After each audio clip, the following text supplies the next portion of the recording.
तो सभी सनातनी भाइयों को मेरा जय श्री राम, हर हर महादेव। आशा करता हूँ आप लोग सभी कुशल मंगल होंगे।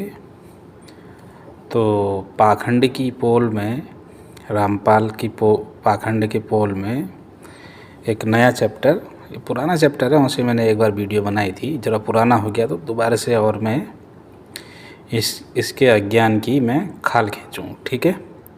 अब ये सामने रामपाल प्रवचन दे रहा है और सामने एक सत्य कबीर वाणी की साखी की पृष्ठ संख्या 18 का इसने एक पेज लगा रखा है। उस पेज में सिर्फ वही पढ़ेगा जो इसके अनुकूल होगा। देखिए एक बार, आप खुद ही देखिए। निबल सबल को जाने के नाम धरा जगदीश, कह कबीर जन में मरे उनको धरू नाशीष। ये ब्रह्मा विष्णु महेश, ये तो जन्म मरने वाले भगवान हैं, इनको मैं नमस्कार भी ना करूं। अब मुझे कोई ये बताए रामपाल कि यहाँ पर कहाँ पर लिख रखा है कि ये ब्रह्मा विष्णु महेश मरने वाले, मैं इनको शीश भी ना नमाऊं। और एक बात, ठीक है, चलो एक बार के लिए मान भी लिया, चलो कि ये जीने मरने वाले हैं, तो कबीर दास को आवश्यकता क्या है किसी के आगे शीश नमाने की? वो तो परम पिता परमेश्वर है ना। तो जो तुम्हारा काल्पनिक कबीर है, जो मैं उस कबीर दास की बात नहीं कर रहा हूँ जो संत थे, ठीक है, मैं रामपाल के कबीर की बात कर रहा हूँ जो काल्पनिक है, जो ईश्वर बताता है ये, ठीक है। उसको आवश्यकता क्यों है किसी के आगे झुकने की? पहले इसका जवाब देना, ठीक है। अब आते हैं अब इसकी जो अज्ञान है ना, उसकी खाल खींचते हैं अब हम। चलिए शुरू से देख लेते हैं। अब देखो इसने पढ़ा कहाँ से चलो इसने पढ़ा कहाँ से, देखो जो 24 नंबर की जो दोहा है, ये वहाँ से शुरू किया इसने। कहा कबीर बोल रहे हैं ये, निबल सबल जो जाने के नाम धरा जगदीश, कहे कबीर जन में मरे ताही धरून नहीं शीश। अब यहाँ 24 तो पढ़ दिया, पर हम 20 से पढ़ेंगे, ठीक है। तो अभी इसके काल्पनिक कबीर की, जो जिसको ईश्वर सर्वशक्तिमान बताता है, उसकी पोल खुलेगी, ठीक है। तो सत्य कबीर की साखी है ये, पृष्ठ संख्या 183 है। रामपाल के चेलो खुद भी देख लेना, खुद भी मिलान कर लेना, ठीक है। हो सकता है मैंने इसमें कोई गड़बड़ करी हो या कुछ मिक्स कर दिया हो, ठीक है। तो यहाँ पर कबीर दास जी क्या कह रहे हैं? संपुट माही समझैया समाइया, संपुट माही समाइया सो साहब नहीं होए, सकल माड़ में रमी रहा मेरा साहब सोए। ठीक है, मतलब कि संपुट माही समाइया, मतलब कि संपूर्ण जगत में मेरा जो वो है वो समा रखा है ईश्वर, ठीक है। अब 21वां में क्या बोला है देखो, साहिब मेरे, कबीरदास जी बोल रहे हैं, ठीक है, कोई और नहीं।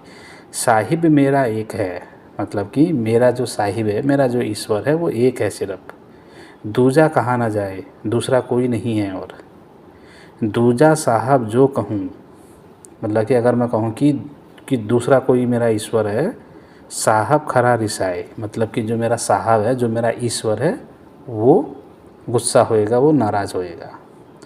तो यहाँ पर तो कबीरदास के ईश्वर तो कोई और हैं फिर, मतलब कबीरदास से भी कोई ऊपर है ना, फिर इसका अर्थ है, ठीक है। फिर अगले एक 22वें में क्या बोला कबीरदास जी ने, जाके मुँह माथा नहीं, ना ही रूप कुरूप, बोले कि उनका ना मुँह है ना माथा है और ना ही रूप है। बहुप बाँस से पातला ऐसा तत्व अनूप, मतलब कि वो ऐसा बाँस से भी पतला है और ऐसा एक तत्व, अनोखा तत्व है वो। फिर कबीरदास जी ने बोला, चार भुजा के भजन में भूल पड़े सब संत, मतलब कि जो चार भुजा है, जो सिर्फ उसी में, उसके भजन में सब संत भूले पड़े हैं। कबीरा सुमरे तासु को, ये स्पेशल लाइन है। अब बोल रहे हैं कि कबीरा सुमरे तासु को, मतलब कि कबीरा उसको, उसका स्मरण करता है, उसका सुमिरन करता है। जाके भुजा अनंत, पढ़ लीजिए, जाके भुजा अनंत, मतलब कि कबीरा उसका सिमरन करता है, मैं कबीरदास उसका सुमिरन करता हूँ जिसके भुजा अनंत हैं। ठीक है, अब ये भुजा अनंत किसके हैं वो भी हम दिखाएंगे। फिर इसने कहा निबल सबल जो जान के नाम धरा जगदीश, कहे कबीर जन्मे मरे ताके धरो न शीस। मैंने उन्होंने बोला कि निबल सबल जो जान के नाम धरा जगदीश, कहे कबीर जन्मे मरे ताकि ताही धरो न शीस। 24-25वें में बोला कबीर जन्म मरण से रहित है मेरा साहब सोए। मतलब कि जो मेरा ईश्वर है वो जन्म और मरण से रहित है। अब ज़रा इसकी शक्ल दिखाते हैं तुम्हारे। ये जब नई नई दुकान खोली थी ना तब का है ये सत्यनाम, इसने लिख रखा है सत्यनाम। तो अब आपको समझ में आ गया होगा यहाँ पर कि कबीर दास जी के ईश्वर वो हैं जिनके भुजा अनंत हैं। अब भुजा अनंत किसके हैं अभी हम तुम्हें दिखाते हैं, चलो। ठीक, चलिए। ये श्रीमन भगवत गीता है, ठीक है, गीता प्रेस गोरखपुर से प्रकाशित है। चलो अब हम तुम्हें 11वें अध्याय में ले जाते हैं कि किसके अनेकों हाथ हैं, अनेकों भुजाएं। ठीक, चलिए। तो अब ये देखिए अध्याय 11 का 16वां श्लोक। ठीक है, यहाँ पर अर्जुन क्या कह रहे हैं, हे विश्वरूप, हे विश्वेश्वर, आपको मैं अनेकों हाथों, पेटों, मुखों और नेत्रों वाला तथा सब ओर से अनंत रूपों वाला देख रहा हूँ। अब बताइए मुझे कि हे विश्वरूप, हे विश्वेश्वर, आपको मैं अनेकों हाथों, पेटों, मुखों और नेत्रों वाला तथा सब ओर से अनंत रूप वाला देख रहा हूँ। तो रामपाल के चलो ये संस्कृत भी देख लेना, ठीक है, क्योंकि संस्कृत तो तुम बड़ा अच्छा पढ़ते हो। अनेक बाहुदर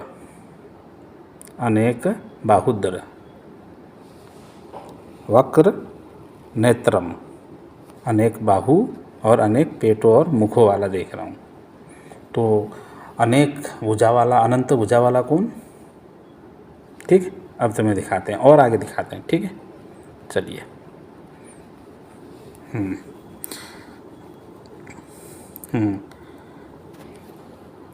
आपको मैं 19वां श्लोक पढ़ लीजिए, ठीक है, अभी और अच्छे से क्लियर हो जाएगा।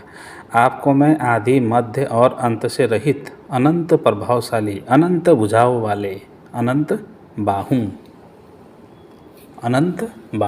अनंत भुजाओं वाले, चंद्र और सूर्य रूप नेत्रों वाले, प्रज्वलित अग्नि रूप मुखों वाले, अपने तेज से इस संसार को तपाते हुए देख रहा हूँ।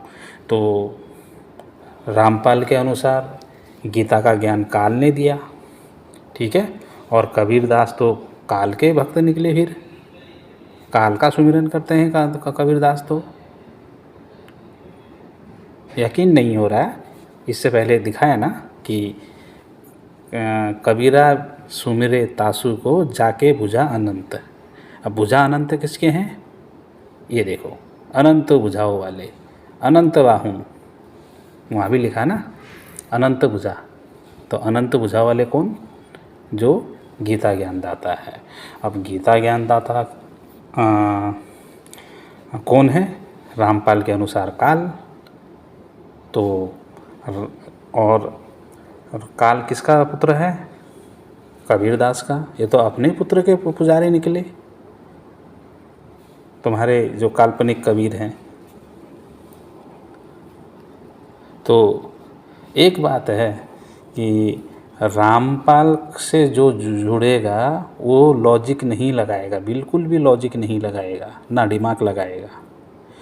उसने जो कह दिया रामपाल ने उसको मानना पड़ेगा। इसमें भी रामपाल के चेले बोलेंगे कि मैं झूठ बोल रहा हूँ, ये बोल रहा हूँ। मैं सामने प्रमाण दिखा रहा हूँ, मैं सामने प्रमाण दिखा रहा हूँ। एक जगह नहीं, मैं 3 जगह प्रमाण दिखा रहा हूँ, 3 जगह प्रमाण। और संस्कृत भी दिखा रहा हूँ कि यहाँ पर मैं कुछ मिलावट कर रहा हूँ। तो खुद ही तुम इसका अनुवाद कर लो, ठीक है। अभी आगे और भी है, और भी है। तो चलो एक बार देख लेते हैं शक्ल उसकी। हाँ, तो ये देख लीजिए शक्ल।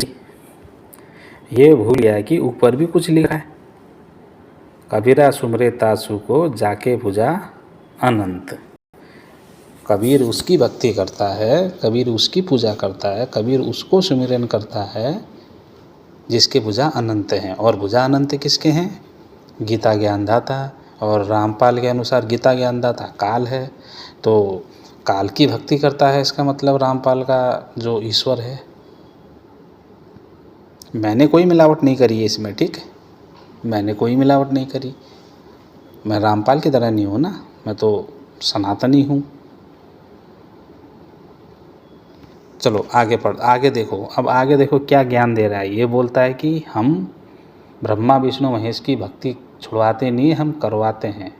अब ये क्या बोल रहा है हम तुम्हें दिखाते हैं, ठीक। नाम धरा जगदीश, कह कबीर जन में मरे, उनको धरो नाशीष। ये ब्रह्मा विष्णु महेश, ये तो जन्म मरने वाले भगवान हैं, इनको मैं नमस्कार भी ना करूं। ठीक है, इनकी जितनी शक्ति है इनका लाभ अवश्य लेंगे, पर ये हमारे पूज्य नहीं हो सकते और दुश्मन भी नहीं हो सकते।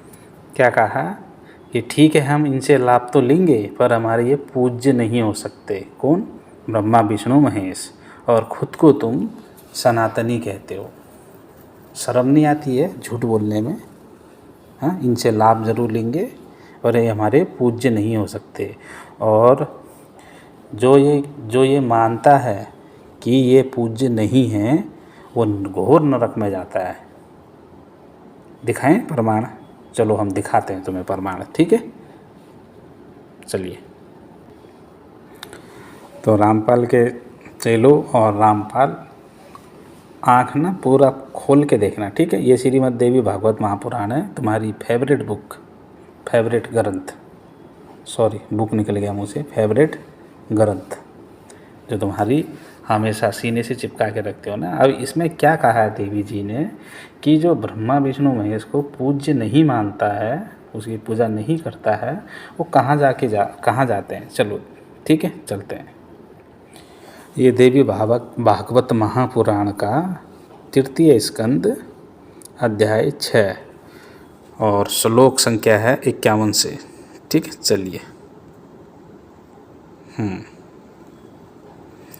51 से पढ़ ली, 52 से पढ़ लीजिए, ठीक है। याद रखना मैंने क्या कहा, तीसरा स्कंद है, अध्याय 6 है, श्लोक संख्या 52 से। यहाँ पर देवी जी क्या कह रहे हैं? मैंने देवताओं के जीविका के लिए यज्ञों की रचना की है। आप तीनों विरोधाभाव से रहित होकर व्यवहार कीजिए। आप ब्रह्मा शिव, आप मतलब विष्णु, ब्रह्मा शिव तथा सभी देवता मेरे ही प्रभाव से प्रादुर्भूत हुए हैं। अतएव निसंदेह आप लोग सभी प्राणियों के मान्य एवं पूज्य होंगे। 53वां श्लोक, 54वां श्लोक। जो अज्ञानी मनुष्य इनमें भेदभाव करेंगे वे इस विभेद के कारण नरक में पड़ेंगे, इसमें संदेह नहीं है। मतलब कि जो इनको पूज्य नहीं मानता है, इसमें भेदभाव करता है, वो घोर नरक में जाएंगे। पढ़ लीजिए साफ साफ यहाँ पर, ले लीजिए कि अतएव निसंदेह आप लोग सभी प्राणियों के मान्य एवं पूज्य होंगे। जो अज्ञानी मनुष्य, रामपाल को अज्ञानी कहा है यहाँ देखो, इनमें भेदभाव करेंगे वे इस विभेद के कारण नरक में पड़ेंगे। तो रामपाल के जितने भी शिष्य हैं, चेले चपाटे हैं, नरक में तो तुम वैसे भी जाने वाले हो, क्योंकि जिस जगह ईश निंदा हो रही हो, संतों की निंदा हो रही हो, आचार्यों की निंदा हो रही हो, देवी देवताओं की निंदा हो रही हो, उस जगह जाना ही बहुत बड़ा महापाप होता है, ठीक है। तुम तो वहाँ भंडारा खा के आते हो, तुम तो उधर भंडारा खा के आते हो, वहाँ सेवा तक करके आते हो, ऐसी जगह जाकर तो नरक में तो वैसे भी जाओगे। पर ऊपर से नरक के द्वार तो तुमने शुरू में ही खोल दिए जब तुमने रामपाल से नाम दीक्षा ले ली। रामपाल के बताए हुए मार्ग पे जब तुम्हें चलना शुरू किया, नरक के द्वार तो नरक का टिकट तो उसी दिन कटवा लिया था तुमने। समझ में आया? तो ये पक्का टिकट है। रामपाल कह रहा है कि ये हमारे पूज्य नहीं हो सकते, इनसे हम लाभ तो लेंगे, बोला मतलब पूज्य नहीं हो सकते। पर जो इनको पूज्य नहीं मानता है, जो भेद करता है इनके ऊपर, तो नरक में जाएंगे। ये देवी जी कह रही है खुद, ठीक। चलिए उसकी शक्ल देख लेते हैं। रखे तो हम ये 5 जो मंत्र आपको प्राथमिक देते हैं, ये ऐसे, ये हमारे परिवार है, ब्रह्मा विष्णु महेश कोई नहीं, ये हमारे इस 3 लोक के राजा हैं। हम इनके नियम के अंतर्गत रह रहे हैं, इनका हमने टैक्स देना है। ये प्राथमिक जो पढ़ाई मैं आपको देता हूँ, ये ऋण मुक्त होगे इस मंत्र पर। यहाँ की सुविधा उपलब्ध होंगी, यहाँ का आपको पूरा मिलेगा। पर हमारी जो हृदय में जगह अपने इष्ट में रहेगी, जैसे पत्नी की। हाँ, शकल देखो इस मूर्ख की, बोल रहा है कि हमको टैक्स देना है। किसका? ब्रह्मा विष्णु महेश का कर्जा देना है। अब मुझे कहीं शास्त्रों से, हमारे शास्त्रों से दिखा दें कि इनको हमने कोई हमने ऋण या हमने कोई इनसे कोई कर्जा ले रखा है या टैक्स देना है, कहाँ पर लिख रखा है? मतलब कि गपोड़बाजी तो ऐसी भर भर के इसने करवा रखी है। ये 5 मंत्र जो शुरू में देता है, ओहम सोहम किलियम सितियम, जो ये देता है, वो हमारे कहीं भी शास्त्रों में ये चीज़ें मिलती ही नहीं है। ठीक, नंबर 1 बात। नंबर 2 बात, दूसरी बात, ये तुमको सिर्फ फंसाने के लिए कि हाँ हम ब्रह्मा विष्णु महेश के मंत्र देते हैं, क्योंकि अगर ये सीधे साधे ब्रह्मा विष्णु महेश जो हमारे जो ईश्वर हैं उनको ही रिजेक्ट कर देगा तो सीधे धर्मांतरण का केस लगेगा इसके ऊपर। बहुत चालू ऊर्जा है ये, धर्मांतरण का केस लगेगा। जब धर्मांतरण का केस लगेगा तो इसकी दुकान चलेगी कैसे? तो ये जैसे जब चाय बनती है ना, चाय में अदरक डालते हैं, और अदरक का प्रयोजन तभी तक रखते हैं हम जब तक कि वो चाय में घुल ना जाए। उसके बाद जो चाय वो होता है ना, जो अदरक होती है, उसको निकाल के छान के बाहर फेंक देते हैं। यही इसका हाल है, सिर्फ मिस यूज़ किया है इसने। तो मैं हर एक चीज़ प्रमाण सहित बताता हूँ, ठीक है। बहुत से रामपाल के चेले ये देखकर छोड़ भी चुके, रामपाल को अंदर ही अंदर छोड़ भी चुके कि हाँ कुछ तो गड़बड़ है, कुछ तो गड़बड़ है, कि रामपाल ने कुछ अधूरी चीज़ें दिखाई इनको कुछ अधूरी चीज़ें दिखाई, बाकी लोगों को भ्रमित किया गया। देखो, कोई भी कल्ट ऐसे ही तैयार होता है, कोई भी कल्ट ऐसे ही तैयार होता है जैसे रामपाल, कि ना हम तो सबकी भक्ति देते हैं, ये के देते हैं, वो देते हैं, पर जब तुम अंदर से हकीकत देखो जानोगे तो पता चलेगा कि ये तो सिर्फ एक दिखावा था। ठीक, चलिए अब दूसरा विषय लेते हैं, ठीक है, बहुत हो गया इसके ऊपर, अब दूसरा विषय लेते हैं। चलिए, मेरे को एक वीडियो मिला फेसबुक पे, कोई अर्नव दुबे नाम का है ये बंदा। ये कोई अर्नव दुबे नहीं है, ये पीछे लगाते रहते हैं, ठीक है, क्योंकि इनकी जीव जाति है, मानव धर्म है, ये जाति को नहीं मानते, तो पीछे दुबे लगा रखा है। तो इसका अर्थ ये हुआ कि ये पीछे फेंक ये लोग लगाए रहते हैं, ठीक है। अब इसने लिख रखा है, नीचे देखिए, सतनाम मिलने की खुशी देखो। ठीक, चलिए, ये इस बच्चे को सतनाम मिला है, ठीक है। चलिए,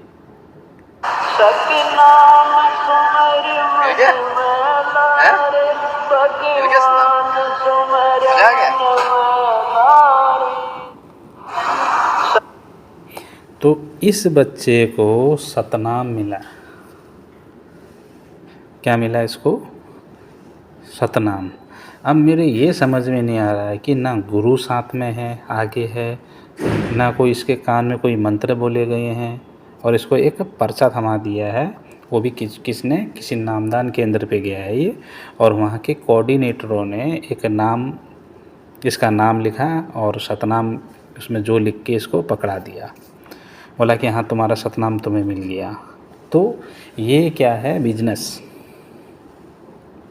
जब नाम दीक्षा होती है या कोई नाम दिया जाता है तो गुरु सामने बैठा होता है, गुरु अपने शिष्य को देखता है कि हाँ ये है मेरा नाम दीक्षा लेने वाला, उसको आशीर्वाद देता है उसके सर पे हाथ रख के, ठीक है। उसके कान में वो मंत्र बोलता है जो मंत्र उसको उस नाम दीक्षा के वक्त गुरु देता है। कान में बोला जाता है, कान में, ठीक है। यहाँ तो रामपाल ने क्या कर दिया है कि हाँ पर्चे के माध्यम से 2 दुकानें खुल रखी है। ये दुकानें तो हैं कि नामदान केंद्र, ये आश्रम, ये क्या हैं, दुकान है। मुझे रामपाल के चेलो, मुझे कहीं से एक प्रमाण दे दो कि हाँ एलईडी से गुरु बैठा हो लंदन में और भारत में उसकी नाम दीक्षा हो रही है, मुझे दिखा दो ऐसा। कोई है प्रकरण? कोई है ऐसा प्रकरण? नहीं है। सिर्फ तुम लोगों ने शुरुआत करी, क्योंकि ये बिजनेस है। कोई नाम दीक्षा गुरु शिष्य का कुछ नहीं, सिर्फ ये क्या है, एक बिजनेस कि हाँ उधर से अपना पर्चा कटवाओ और नाम दीक्षा तुम्हारी हो गई। गुरु को देखा नहीं सामने से, ना गुरु से कभी मिला, ना गुरु के कभी आशीर्वाद लिया, और बन गए ये क्या, चेले। दया आती है इन बच्चे, इस मासूम बच्चे को देखो, इसको क्या पता है कि गुरु शिष्य, गुरु क्या होता है, नाम दीक्षा क्या होती है, इनको कुछ पता है? कुछ नहीं, बस भेड़ चाल चले जा रहे हैं, भेड़ चाल। ठीक, चलिए ये एक हो गया। चलो दूसरे विषय चलते हैं। अब हम तुम्हें दिखाते हैं कि रामपाल के चेले बोलते हैं, या रामपाल बोलता है कि मेरे से जो नाम दीक्षा ले लेता है वो मतलब कि बिल्कुल साधारण सा जीवन जीता है, ना नशे को हाथ लगाता है, ना वो दहेज लेता है, ना कोई वो गीत किसी गाने में, ना कोई वो डांस करता है। मतलब कि इस प्रकार से इसने बोला। अब हम तुम्हें ही दिखाते हैं। ये तो बहुत सारे केस मैंने दिखाए। अब देखिए ये रामपाल का चेला है, देखो।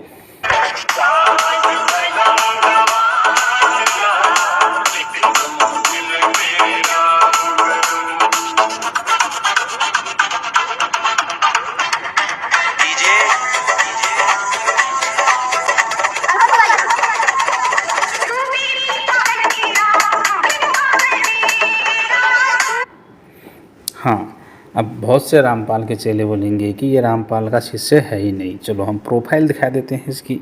ये देखिए कौन है ये?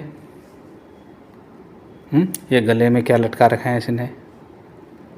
ये देखो, ये रामपाल की वो लगा रखी है, ये देखो। ये सतगुरु पुरुष कबीर है, चेला चला जुआरी। ठीक है, बहुत से हैं इसने ये। ठीक, ये देखो किसान जीवन रक्षक, बहुत से हैं ऐसे। अब मैं तुम्हें सही बता रहा हूँ कि देखो मंदिर में जब कोई जाता है तो जो दारू से दारूबाज भी हो तो उस दिन वो दारू नहीं पिएगा, और मंदिर पे जाएगा तो जेब में भी कोई नशीली चीज़ नहीं रखेगा। पर वो निजी लाइफ में क्या क्या कर रहा है, रामपाल के चेले तो देखते ही नहीं होंगे कि अपने घर पे क्या कर रहा है भाई। वो किसी को गाली दे रहा है, मार रहा है, पीट रहा है, क्या खा रहा है, क्या पी रहा है, कुछ पता है नहीं है ना। ठीक है, वहाँ तो सीधे बन के जाएंगे ना आश्रम में, क्योंकि वहाँ चेकिंग होती है। कहाँ पर? गेट पे चेकिंग होती है पूरे, कि यहाँ कोई जेब में ऐसी चीज़ तो नहीं है। तो भाई वो जेब में क्यों रखेगा? ठीक है, तो ये कहना छोड़ दीजिए कि रामपाल के चेले नशा नहीं करते। करते हैं, बहुत सारे करते हैं। ठीक है, और मैं ये भी नहीं कहता कि जो अन्य धर्मगुरु के जो शिष्य हैं, चेले हैं, वो नशा नहीं करते, वो भी करते हैं, बहुत सारे लोग करते हैं। ठीक है, और हमारे जो धर्मगुरु हैं, किसी ने भी नशा का समर्थन किया हो या दहेज का समर्थन किया हो, बताओ? हर एक धर्मगुरु यही बोलता है कि नशा नहीं करना है। लोगों को फटकार लगाते हैं, लोगों को बोलते हैं, उनसे अनुरोध करते हैं, उनसे बोलते हैं कि ये चीज़ें मत करो। ठीक है, और बहुत से ऐसे लोग हैं जो किसी के चेले नहीं और वो नशा बिल्कुल भी नहीं करते हैं, वो रामपाल को जानते तक नहीं। तो नशा छोड़ना ये तो खुद के ऊपर है ना, कि कितनों ने नशे छोड़े, ये छोड़े। मतलब प्रचार करने के लिए कुछ नहीं रहा तो ये रहा सिर्फ। ठीक, तो आज के लिए इतना ही। इस वीडियो को ज़्यादा से ज़्यादा लाइक करें, शेयर करें, ठीक है, क्योंकि आप लोग अगर लाइक नहीं करेंगे तो रामपाल के जो चेले हैं ना वो बहुत डिसलाइक करते हैं, तो वीडियो की जो रीच होती है वो कम जाती है, लोगों के पास जानकारियाँ कम जाती है। तो और अपने ग्रुपों में शेयर कीजिए कि लोगों को ये सच्चाई पता चले कि ये लोग क्या कर रहे हैं। रामपाल का जो एक पूरा एक जो सिस्टम है वो पूरा सोशल मीडिया पे काम करता है। वो दिन भर में आप लोगों ने देखा होगा कि हर तीसरी पोस्ट रामपाल के नाम महिमा का मंडन करने वाली होती है, आपने देखा होगा। तो आप लोगों से गुजारिश है कि वो अपने अधर्म के कार्य को भी बड़ी निपुणता से कर रहे हैं, पूरी नियम कानून से कर रहे हैं वो लोग। नियम कानून का अर्थ ये है कि वो उनको अगर एक दिन में 3 पोस्ट करनी है रामपाल के एक चेले ने रामपाल की महिमा मंडन करते हुए, तो वो करेंगे ही करेंगे, चाहे वो कहीं से भी समय निकाल लेंगे। तो मैं ये कहता हूँ कि ये वीडियो को फेसबुक में शेयर कीजिए, इंस्टाग्राम में शेयर कीजिए, ट्विटर में शेयर कीजिए। आप लोग भी इस प्रकार से जब करेंगे तो लोगों के पास जानकारियाँ जाएगी, जब जानकारियाँ जाएगी तो लोग इनसे सवाल पूछा करेंगे। जब ये पुस्तक सेवा करने जाते हैं और कुछ ये प्रवचन देते हैं तो वहाँ पर जनता इनसे सवाल करेगी फिर, क्योंकि जनता को अभी पता नहीं है रामपाल के बारे में कि रामपाल है कौन और इसका जो तंत्र है वो काम कैसे करता है। इसका तंत्र काम करता है 3 भागों में। एक सोशल मीडिया पे काम करता है कि अगर कोई रामपाल के खिलाफ़ बोले तो उसको ट्रोल करना शुरू कर दो, उसको उतना हैरेसमेंट करो कि वो मैदान छोड़ के भाग जाए और दोबारा वीडियो डालने की हिम्मत ना करे रामपाल के खिलाफ़। एक करती है ऑन ग्राउंड काम, कहाँ, पुस्तक सेवा के नाम पे, हाँ, और ये अनाज अन्नपूर्णा के नाम पे दूसरी टीम। और तीसरी टीम काम करती है सतलोक आश्रम में, जो बड़े बड़े लोगों को जब आते हैं इनके वहाँ उनकी वीडियो बना के उनको वायरल करना। और तुमने देखा होगा कि रामपाल के चेले अगर एक बार वहाँ से आवाज़ आ गई कि आज ये इस जगह पुस्तक सेवा करनी जानी है, तो अगर वो 100 जने बुलाएंगे ना तो 500 जने पहुँच जाएंगे वहाँ इनके। पर हमारे जो सनातनी भाई हैं, अगर मैं इतना कह रहा हूँ कि इस वीडियो को ज़्यादा से ज़्यादा लाइक करें, शेयर करें ग्रुपों में, फेसबुक पे, ट्विटर पे, यूट्यूब पे, जहाँ हो सके वहाँ करो। पर मेरे ख्याल से अगर 100 लोग सुनेंगे तो उसमें से 2 लोग ही ये काम करेंगे। किस बात का भय है तुम्हें बताओ। तो लोगों तक जानकारी पहुंचाना ज़रूरी है, तो इस बात को समझो। अगर लोगों के पास जानकारियां पहुंचेगी तो लोग ऐसे तंत्र, रामपाल जैसे तंत्र में फंसने से बचेंगे। आगे से अगर कोई आएगा तो इनसे ये लोग सवाल पूछेंगे, उनसे जनता सवाल पूछेगी इनसे। तो सारे सनातनी भाइयों से मेरा अनुरोध है कि इसको ज़्यादा से ज़्यादा शेयर करें ग्रुपों में और ज़्यादा से ज़्यादा लाइक करें, ठीक। तो आज के लिए इतना ही। सभी को जय श्री राम, हर हर महादेव। और एक खुशखबरी आपको और देनी थी, 1 मिनट, कि रामपाल वाला केस फिर से खुलने तारीख मिलने वाली है। बहुत जल्दी ही तारीख मिलेगी उसकी, क्योंकि रामपाल बाहर आ गया, अब तो और आसान है, ठीक है। तो सभी को जय श्री राम, हर हर महादेव।